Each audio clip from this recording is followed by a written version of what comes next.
Sentence কাকে বলে কও? দুই বা ততোধিক শব্দ পাশাপাশি বসে অর্থপূর্ণ শব্দ সমষ্টি তৈরি করলে তাকে সেন্টেন্স বা বাক্য বলে। এখন এর আগে আমরা ওয়ার্ডের ক্ষেত্রে কি দেখছিলাম? যেখানে দুই বা ততোধিক লেটার বসে একটা অর্থ তৈরি করে সেটাকে বলা হয় ওয়ার্ড বা শব্দ।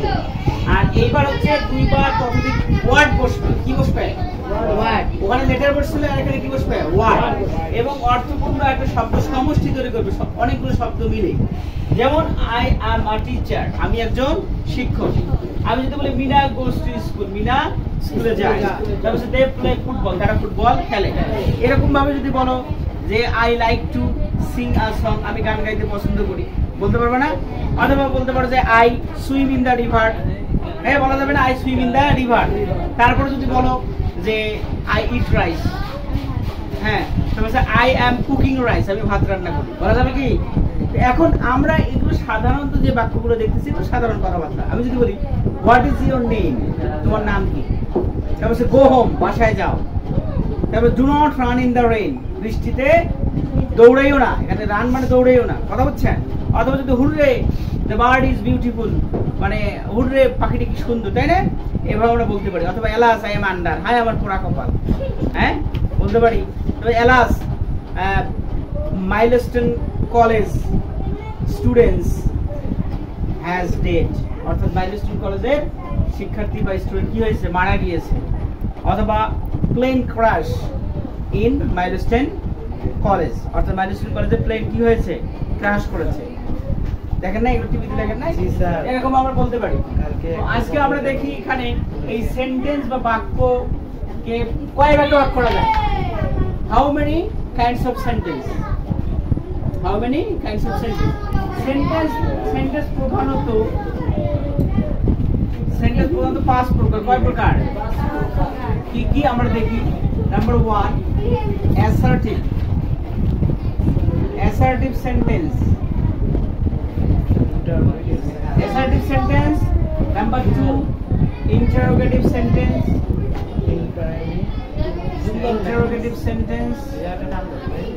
Number 3 imperative sentence, Number 4 optative sentence, এগুলো লিখে নাও। Optative sentence. Number 5 exclamatory sentence. শোনো, I will try to teach you very effectively, very consciously, and I will try my all the best. আমি আমার সর্বাত্মক সবগুলো দিয়ে তোমাদেরকে ইংরেজি শেখানোর চেষ্টা করব।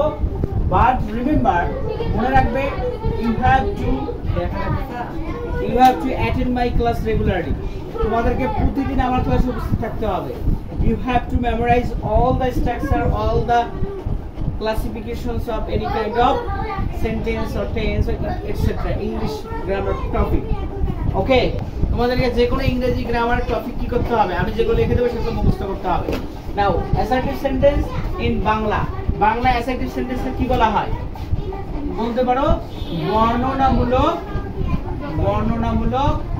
বাক্য।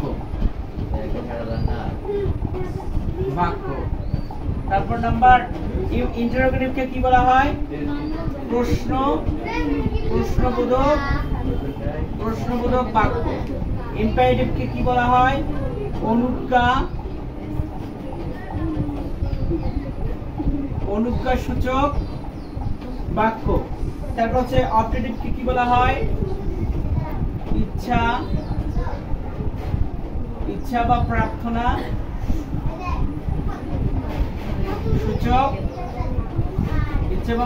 সূচক বাক্য। আর এক্সক্লেমেটরি কে কি বলা হয়? আবেগ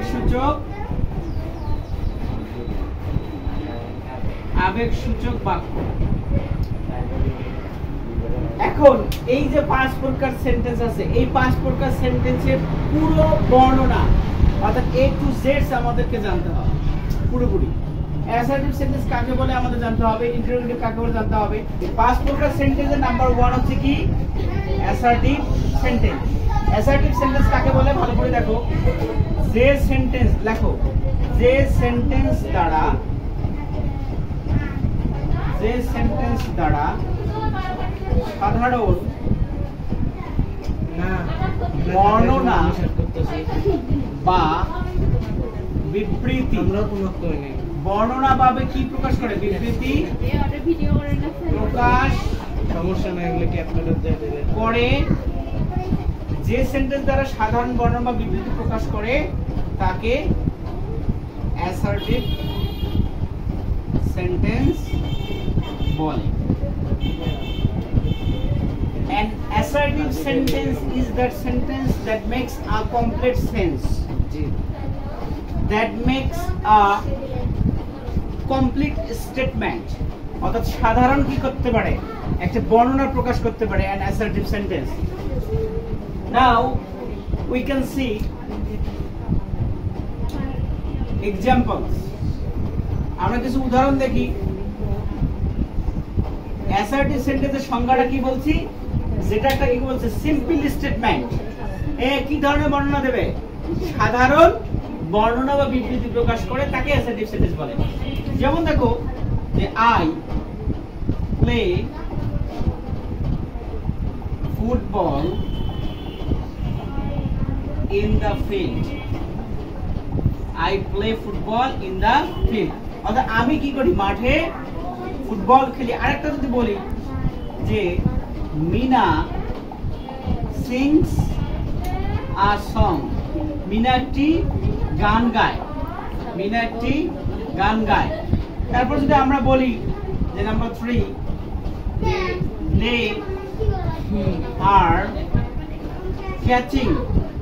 they are catching fish in the river, তারা কি করে? নদীতে মাছ ধরে। they are catching fish in the river, এটা একটা সাধারণ বাক্য। অনুরূপভাবে আরেকটা হতে পারে যে I do not eat rice, আমি ভাত খাই না। তারপর হচ্ছে she does not go to school, she does not go to school মানে সে বিদ্যালয়ে যায় না। একটা জিনিস এখানে ভালো করে দেখো, এই সেন্টেন্সগুলোর দিকে তাকাও। এই প্রথম 1 নাম্বার সেন্টেন্সে বলা আছে I play football in the field, আমি মাঠে ফুটবল খেলি। 2 নম্বর বাক্য Meena sings a song, Meena একটি গান গায়, ভালো কথা। They are catching fish in the river, তারা নদীতে মাছ ধরে। কিন্তু I do not eat rice, কিন্তু আমি এখানে বাক্যটার অর্থ কি? আমি ভাত খাই না। দেখো এই বাক্যগুলোর ক্ষেত্রে কিন্তু না আছে কোনো, প্রথম 3টা বাক্যের মধ্যে কিন্তু কোনো না নাই, কিন্তু এই 4র্থ নাম্বার বাক্য এবং 5ম নাম্বার বাক্যের মধ্যে কি আছে? না আছে। যে I do not eat rice, আমি ভাত খাই না। she does not go to school, সে বিদ্যালয়ে যায় না। কি? সে বিদ্যালয়ে যায় না। তাহলে এই অ্যাসার্টিভ সেন্টেন্সের মধ্যে আমরা 2 ধরনের বাক্য দেখলাম। কয় ধরনের? 2 ধরনের। যেখানে এক জায়গায় নাবোধক আছে আর এক জায়গায় কি নেই? কোনো নাবোধক নেই, ওটাকে হ্যাঁ বোধক বলা হয়। এইজন্য অ্যাসার্টিভ সেন্টেন্স হচ্ছে 2 প্রকার। অ্যাসার্টিভ সেন্টেন্স হচ্ছে 2 প্রকার। সেন্টেন্স 2 প্রকার। নাম্বার 1 আমরা কি বলতে পারি? নাম্বার 1 হচ্ছে কি? অ্যাফার্মেটিভ, AFFIRMATIV, এই কথা কম। Affirmative, don't talk when I will speak, যখন আমি কথা বলবো তখন কোনো কথা বলা যাবে না। when I will permission you to speak out, তখন তুমি কথা বলবা। ওকে, অ্যাফার্মেটিভ। এন্ড নাম্বার 2 হচ্ছে কি? নেগেটিভ, যেটার অর্থ হচ্ছে না বোধক। অ্যাফার্মেটিভ হচ্ছে হ্যাঁ বোধক আর নেগেটিভ হচ্ছে না বোধক। আচ্ছা, আমি যদি তোমাদেরকে প্রশ্ন করি যে এই 5টা বাক্যের মধ্যে কোন বাক্যগুলো হ্যাঁ বোধক? মাওয়া কত? কোন বাক্যগুলো হ্যাঁ বোধক হতে পারে? হ্যাঁ, তোমরা চেষ্টা করো। প্রথম 3টা বাক্য হ্যাঁ বোধক, কারণ ওখানে কোনো না নেই। ওখানে কি নেই? যে কাজগুলো স্বীকার করা বোঝায়, স্বীকারোক্তি, হ্যাঁ আমি এই কাজের সাথে জড়িত বা এই কাজটা করেছি বা এই কাজটি করব, এই ধরনের স্বীকারোক্তি যখন বুঝাবে, যখন কোনো না আসবে না, তখন সেটাকে বলা হবে অ্যাফার্মেটিভ স্টেটমেন্ট বা অ্যাফার্মেটিভ সেন্টেন্স। আর যখন আমরা কোনো বাক্যের মধ্যে দেখবো যে না আছে, যেমন আমি ভাত খাই না, আমি বাগানে যাই না, আমি স্কুলে যাই না, আমি ফুল তুলি না, আমি কিছু নদীতে মাছ ধরি না, আমি গান গাই না, আমি তাকে দেখি না, আমি পাখি ধরি না, বা আমি একটি ঘুড়ি উড়াই না, তখন সবগুলো না, তার মানে কি? সেটা হবে নেগেটিভ। আর যখন হ্যাঁ বুঝাবে সেটা হবে কি? অ্যাফার্মেটিভ। তাহলে এই নেগেটিভ বা অ্যাফার্মেটিভের সংজ্ঞা আমরা নিজেরাই দিতে পারি যে যখন কোনো কিছু হ্যাঁবোধক, যখন কোনো বাক্য হ্যাঁবোধক হয় তাকে বলবো আমরা অ্যাফার্মেটিভ সেন্টেন্স। আর যখন কোনো বাক্য না বুঝায়, নাবোধক হয়, তখন সেটা হবে নেগেটিভ। অর্থাৎ কোনো কিছু স্বীকার করা বুঝালে সেটা হ্যাঁবোধক, আর কোনো কিছু স্বীকার না করা বুঝালে সেটাকে বলা হবে নেগেটিভ। তাহলে এই যে তোমাদের ক্লিয়ার হয়ে গেল। Now you are all clear about this sentence. The sentence is assertive sentence. হ্যাঁ, উই হ্যাভ লার্নড, আমরা শিখলাম, ঠিক আছে? এই অ্যাসার্টিভ সেন্টেন্স সম্পর্কে আমরা শিখলাম। ওকে, তোমরা কি সবাই তুলছো? তোলো।